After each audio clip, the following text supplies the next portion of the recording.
In the middle of this town, there lies this huge ship, this pirate ship.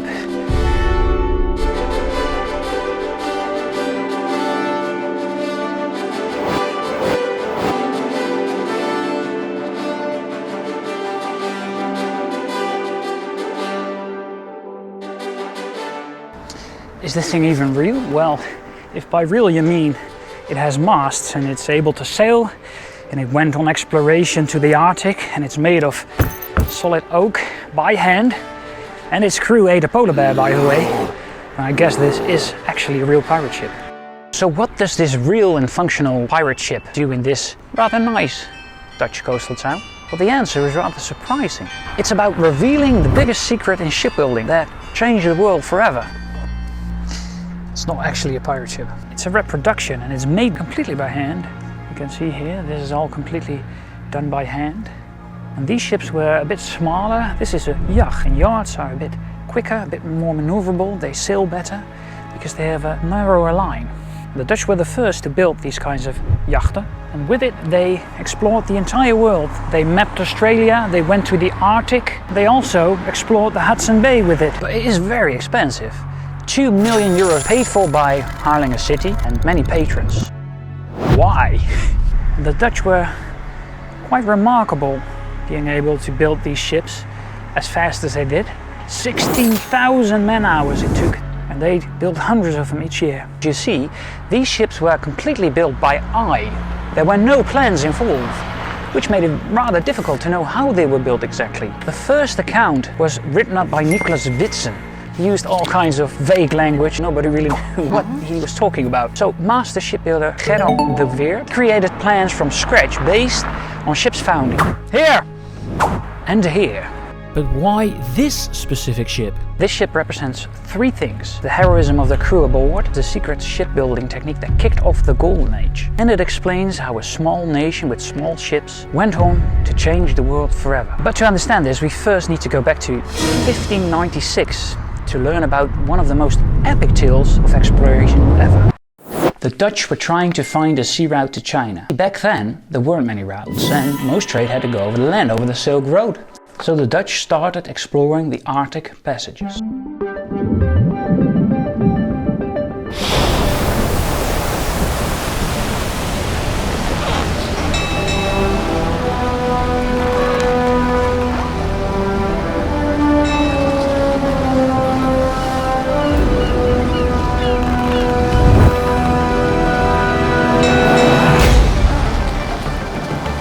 Willem Barents was one of those explorers. The plan was to sail up north to the White Sea, now called the Barents Sea, and to find Nova Zembla, crossing the narrow straits to sail northeast all the way to China. And his reasoning was that since the sun shines 24 hours a day on the pole, the ice would melt and there would be less the further north you go. But there was a problem with this reasoning, namely it isn't true. They made Nova Zembla. They got stuck in ice. Barents had been wrong. To make matters worse, polar bears attacked them from all sides. What they needed was a shelter. They built het Behouden Huis, made from shipwreck materials, driftwood. Here, they warmed themselves on heated cannonballs and ate Arctic foxes. Meanwhile, polar bears infested their ship.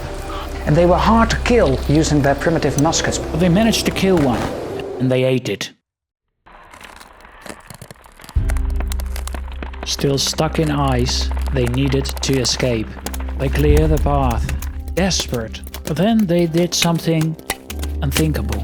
They took 2 small open boats and heroically rowed back home the entire 1400 miles. On that journey, Willem Barents died, and of the original crew, 12 remained.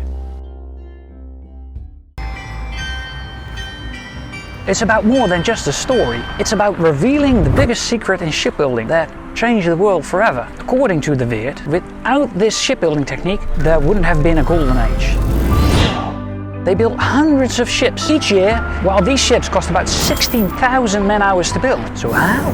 They were able to teach laymen the techniques and methods while they were building them. The secret to that was a change in attitude. Anyone with a working pair of hands would be able to immediately start working on these ships. Foreigners were unable to recreate the processes when they were back home. So how come? Well, mentality. The Dutch were incredibly pragmatic and the laborers got a lot of autonomy. They were able to make decisions on the fly, make choices on the ground. So for example, when the materials weren't sufficient, instead of waiting for new materials to arrive, they would just work around it. The results were the priority, not the process. They were willing to learn on the job as they went. And the master builders were willing to accept a couple of mistakes in order to speed up the build process. Which is why these ships sailed across the world, mapping coastal lines before anybody else, finding new trade routes, even founding settlements. So why is it here? Because this ship represents the bravery of a small crew representing a small nation on a large mission. In an age where a minor production improvement, a simple attitude change, led to impacting the entire world. A nation which, thanks to ships like these, were able to explore the world, inspiring generations to come. If you see these connection points at the top of the mast, this is where the crew used to split the masts at sea to stabilize the boats when there were heavy winds. Modern day yachts have deep running fin keels. If you want to learn everything there is about keel types, you can click this video.